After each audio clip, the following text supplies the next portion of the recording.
Hey everyone, welcome to another edition of PowerCore Productions and Podcastings. I'm your host, Javon Harrington, back to hit you with another video. And today, we are going to be continuing Fire Force LightSpeed Rescue, based on the Heroes of the Morphing Grid series, Part 4. But first, as always, if you're a fan of the channel and everything else that we have to offer, then please don't forget to like, comment, subscribe, share, and hit that bell for post notifications so you can stay up to date on everything that is PowerCore Productions and Podcasting that has to come out now and in the future. Now, earlier today, I was busy. I was out and about doing things, and to be honest, when I got back home, I was extremely tired, and I wasn't sure if I was going to be able to make this video. Even now, I'm recording it pretty late, at least by my standards in the day, but I took a nap, was able to get some food, and I'm feeling pretty good now, so I'm going to be giving this a shot. Also, I did leave a poll in the community post, mainly because I wanted to see if you guys really, like this series or not. I mean, I see right now, as of the making of this video, that a lot of you guys do, but still, I kind of have to ask these questions from time to time, mainly because, the views on the last few videos in this series have been not too great, to say the least. But I mean, I guess there's a portion of you guys out there that just really like this series. So because of that, for you guys, I'll keep it going. I mean, we are kind of at the halfway point anyway, since I'm only covering the first 2 seasons of Fire Force, and we're already midway through season 2 with this story so far. So that's something to keep in mind. So I will, finish it out, see it through till the end for you guys. So without further ado, let's get into today's video. As always, sit back, relax, and enjoy the show.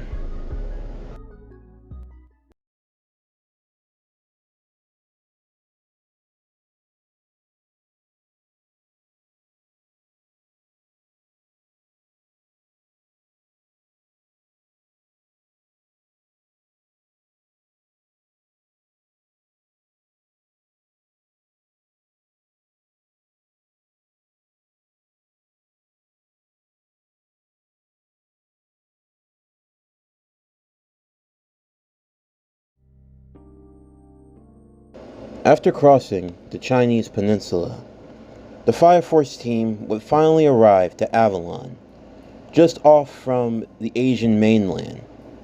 While they were there, Takaru, a Fire Force soldier from Company 1, who was a part of this special joint mission, would reunite with his mother and father, revealing his country-style roots, as he had grown up on a potato farm.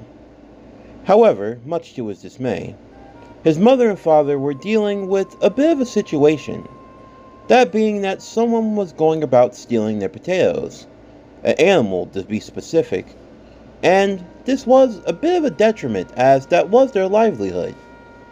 While Takaru wanted to help, his parents assured him that everything was fine, instead making sure that their son did a good job, and teasing him to come back home with a beautiful wife, to which he promised to do so.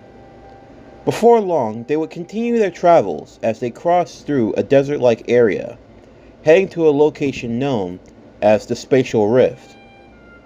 As they drove through the inland, it became very clear that the land and the surface had been changed since the event of the Great Cataclysm. While Victor was up front, he would wear a gas mask, as there were still some lingering effects, as the cracks within the earth were giving off a sort of stimulant type of gas, one that can make someone erratic and loopy. Of course, though, no one else in the back heeded this warning, and they all were inhaling to their heart's content. Even Inca was getting involved on the fun. As they continued their inhale, they would all stop as they realized the area they were surrounded by didn't seem all that secure. Ogon will only point this out further by a weird rock formation off in the distance. Of course, things only became much more stranger when out of nowhere, a giant worm-like beast would appear, chasing after them. Well, not them specifically. There was an animal that came running off, hopping in the back of their vehicle as they continued driving. The animal appeared to be that of a mole that was wearing a scarf and a sack of potatoes, the potatoes from Takaru's family farm. However, there was more to this mole than just the mere fact that it was a potato thief. There was also the fact that this mole could talk. Though for now, they couldn't really focus too much on the talking mole, since they had, quite literally, bigger issues to deal with. Victor would curse under his breath in that moment. If he had known a situation like this was going to happen, he would have at least brought one of the new Zords along with him. But of course, trying to transport something of that size was a bit of a tall task, and the Zords were still needed in the mainland of Tokyo, never knowing when a large inferno might pop up. So for now, they were only going to have to focus and use the ranger power that they had. Both Shinra and Ogan would morph immediately, Shinra showing his old-time friend the ropes and how to do it, as he transformed into the Red Ranger before rocketing into the sky. Ogan would follow soon after, and the Senna LightSpeed Ranger would emerge. Senna was a third gen, just like Shinra, being able to create his own flame. He was able to create flaming swords and spears that he could launch with great speed and precision. In doing so, he would take two of his flaming spears and connect them to a hoverboard that he rode, thus allowing him similar flight in the sky to Shinra.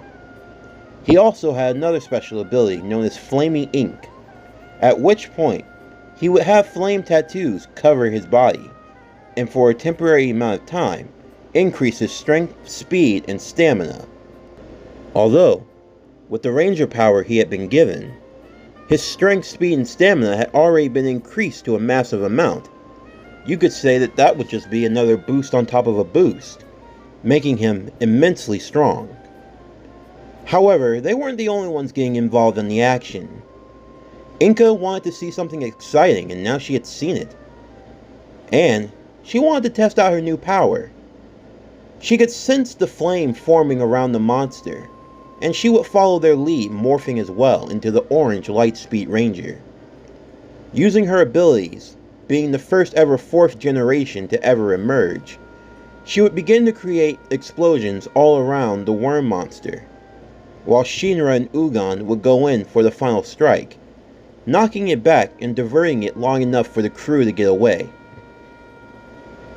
As they eventually regrouped, they would speak with the mole, whose name was Scop, and they would learn that he was indeed responsible for raiding the Nato garden and taking their potatoes, much to Nato's annoyance.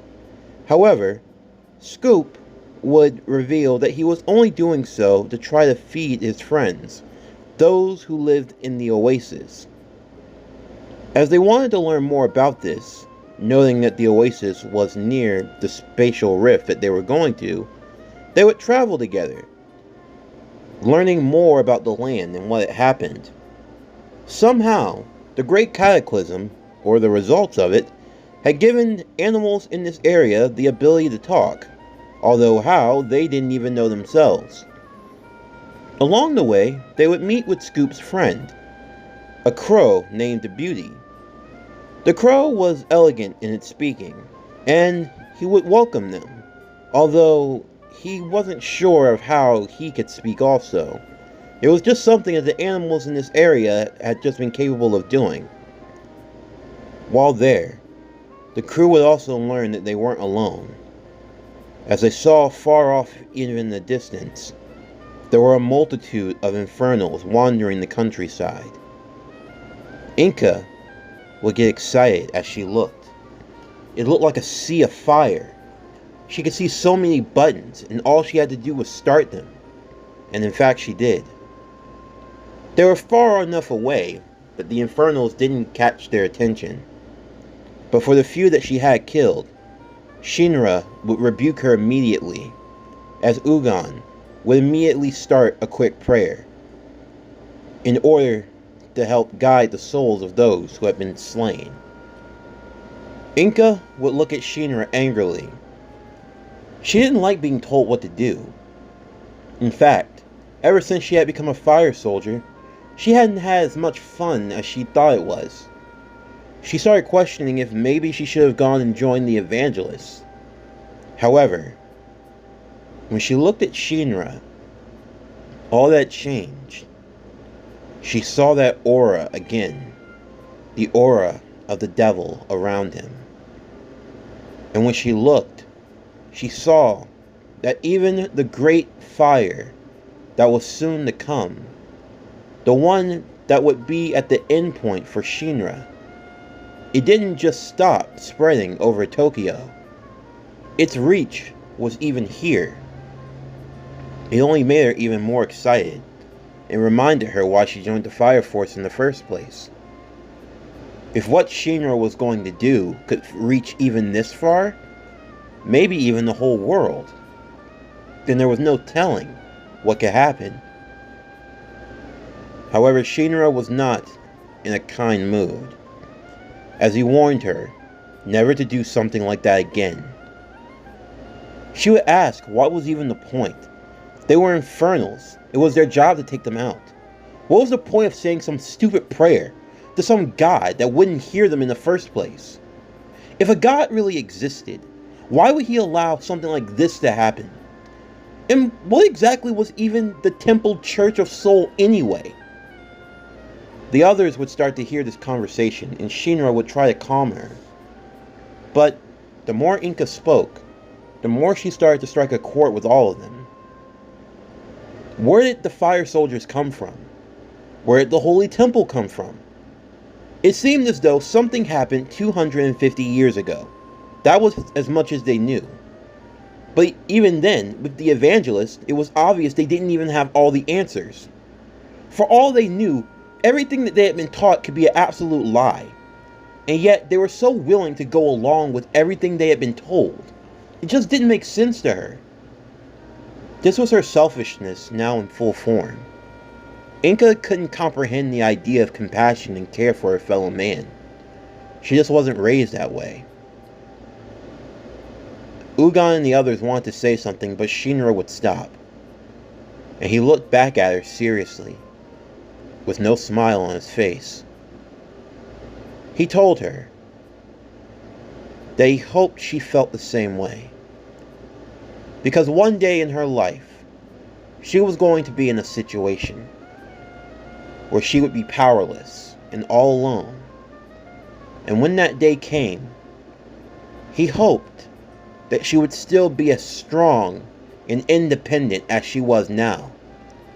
Because such a strong and independent woman would never need an open handout or help from someone like him. Everyone was left silent as Shinra simply walked away. They never thought that Shinra would say something like that.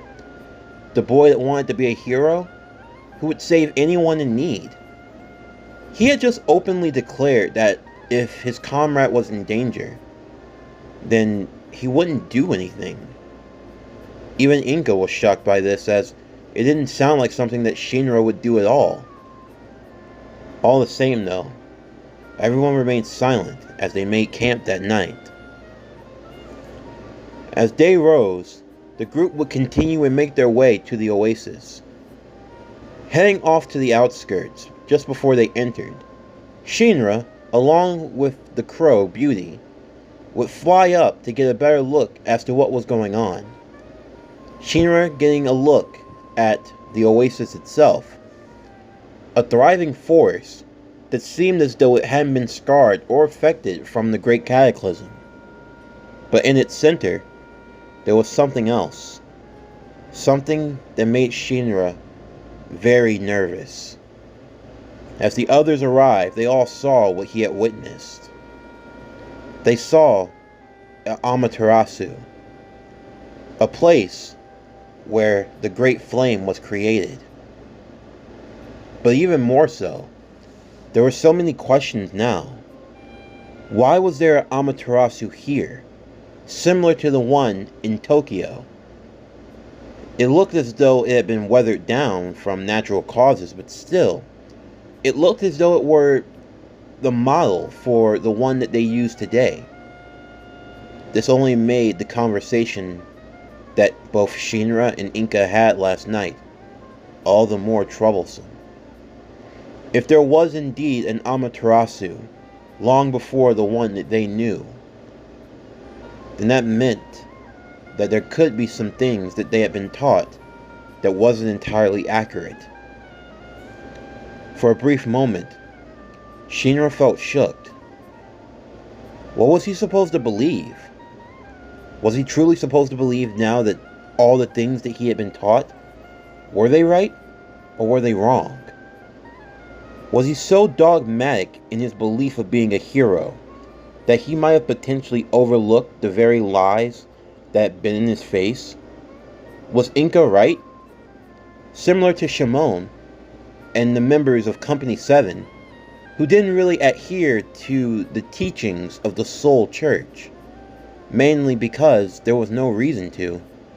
They were fire soldiers, sure, but that religious stuff, they lived without it, and they thrived just fine. Maybe they had a point. Maybe they were wrong.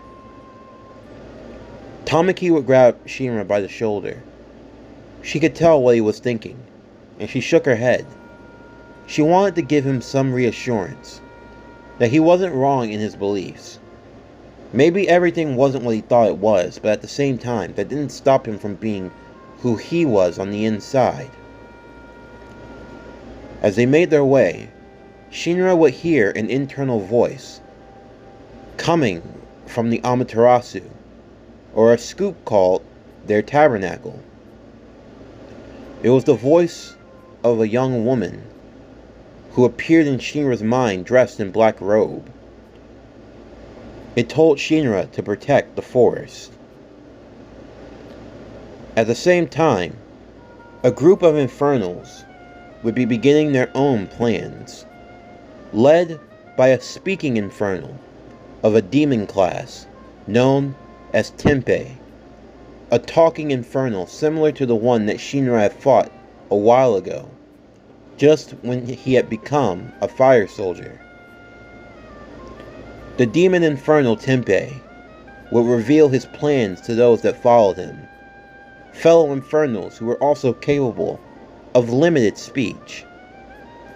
The captain, Pert Copan, as well as Victor and Arthur, would scope out the area, and they would see the demon-level infernal for themselves. Alerting the rest of the team, everyone would now be on edge. A demon-level infernal was not something to be taken lightly, but at the same time, they had come here to investigate and to find the secrets behind human combustion and the Great Cataclysm, so they couldn't afford to turn back now. And then there was Scoop and his animal friends, whose homes had been destroyed by these infernals. For now, their plan would be twofold. Victor, Pert Copan, and Arthur would enter into the tabernacle to investigate, while the others would have to deal with Tempeh and his fellow infernals. Once they split up, Shinra would be in charge of his squad, including the Rangers and Nato Takuru. Even though he wasn't a ranger, he was still powerful in his own right. After all, he was known as the Juggernaut. From there, Shinra and the others would follow behind the Infernals, only for it to be revealed that it had actually been a trap set up. The talking infernal demon, Tempeh, would reveal his plans to the fire soldiers, noting that his reason for being was to finally put an end to his and his followers' suffering. They had been on this earth for almost 250 years, unable to die. They wanted to create a fire, to create a power so strong that it would take them out once and for all. Scoop would be opposed to this immediately, noting that if they did that, it would destroy the forest made by his good friend, the woman who had saved his life all those years ago, the woman in the black robes that Shinra had seen. With no choice, the others would morph immediately. Shinra, the red Lightspeed Ranger, Tamaki, the pink Lightspeed Ranger, Ugon, the Senna Lightspeed Ranger, Inka, the orange Lightspeed Ranger. Aided alongside with Juggernaut, the five would stand together to face off against the Infernals. Before doing anything, Tamaki, who had been ordained, would give the prayer. Once it was complete, they would take out the Infernals, while Shinra and Ugon would move to deal with the Demon Infernal, whose strength was on another level. Even in their Ranger forms, he was able to combat and fight against the two of them, creating a scythe made out of pure flame. He would engage with the two in combat. Even with his strength, Ugon felt the need to take it to the next level.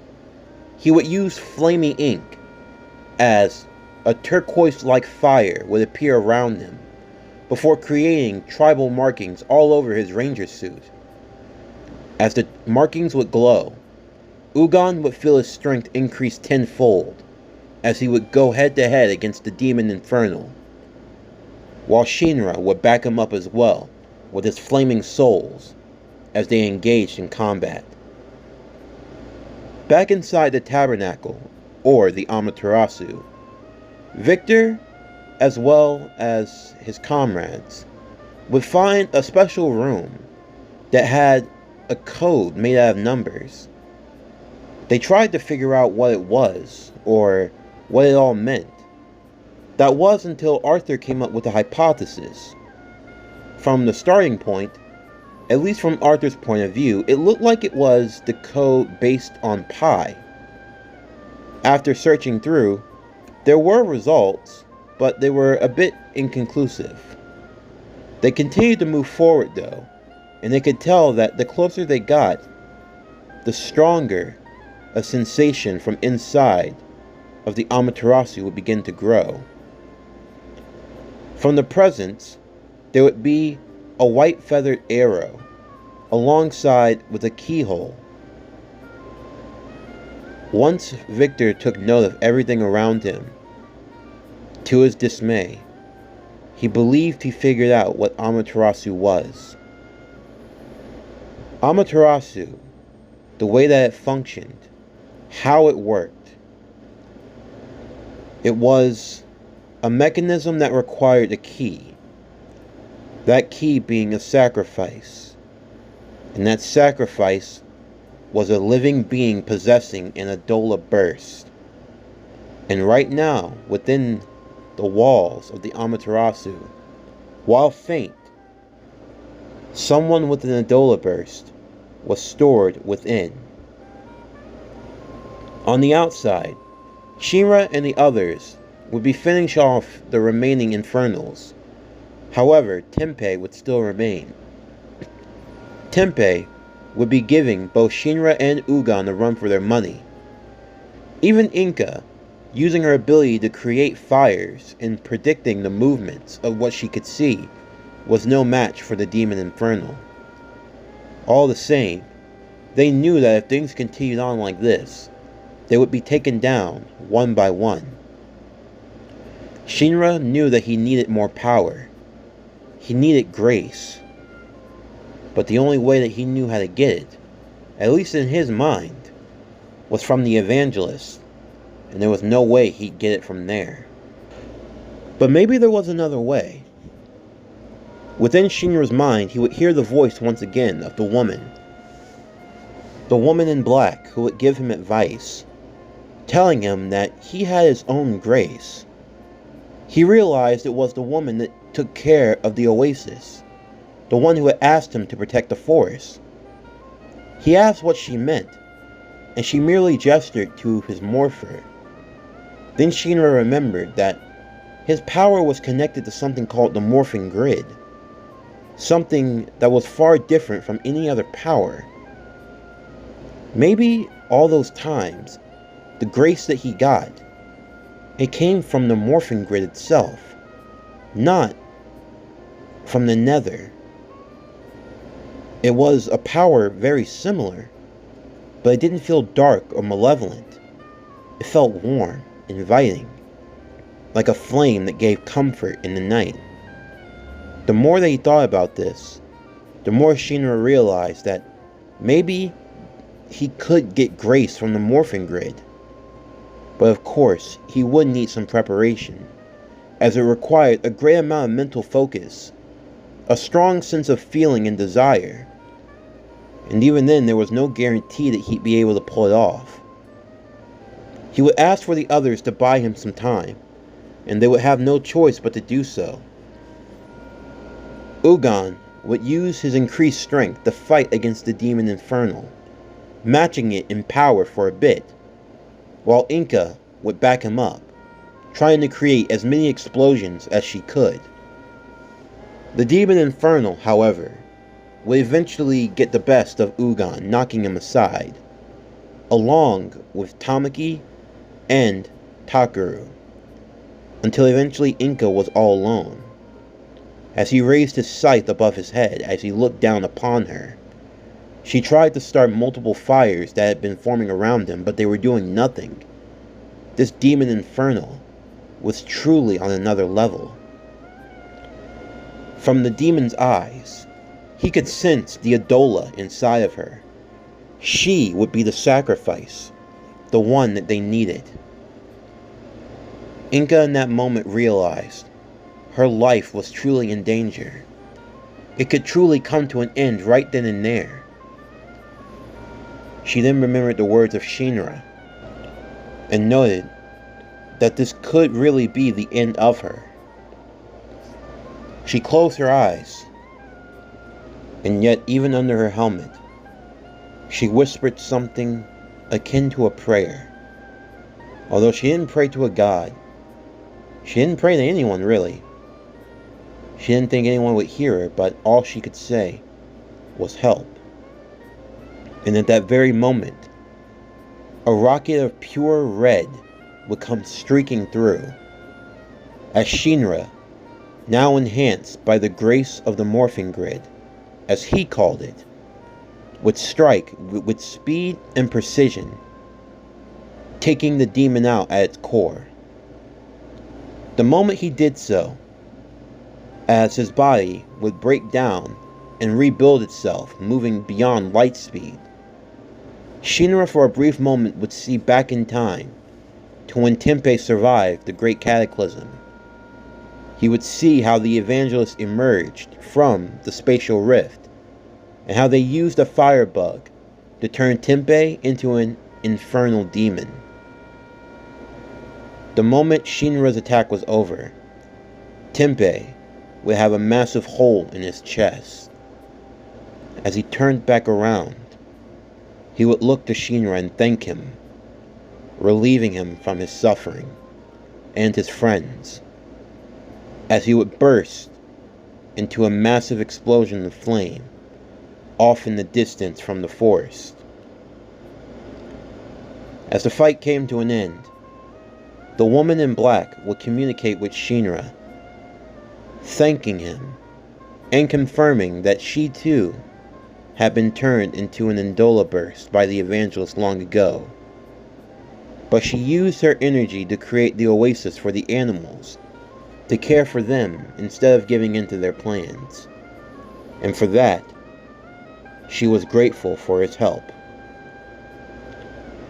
After this, the Fire Force team would reunite once again, and they would share the information that they had gotten, deducing that the Amaterasu in Tokyo, controlled by the Holy Soul Temple and Hajime, was in all likelihood powered by a human, most likely an unwilling sacrifice, and none that would now resent humanity in a Dola burst, the one of whom Shinra had come into contact with. They also suspected that the evangelist's plan was to sacrifice the 8 pillars and to use Amaterasu to kickstart a second great cataclysm. The Rangers had no idea what was waiting for them next. The ride back home was a bit more silent. No one was sure what to say or what to do. There were so many new revelations coming to them all at once. But there were still other questions that hadn't even been answered yet. Within the Amaterasu, there was one name in particular that caught Victor's interest. A name that he had seen in the databanks for the old Ranger archives from a division known as LightSpeed Rescue. It was the name of the Ranger's greatest foe, and it only left to wonder what role he could play in the grand scheme of things. His name was Diabolico.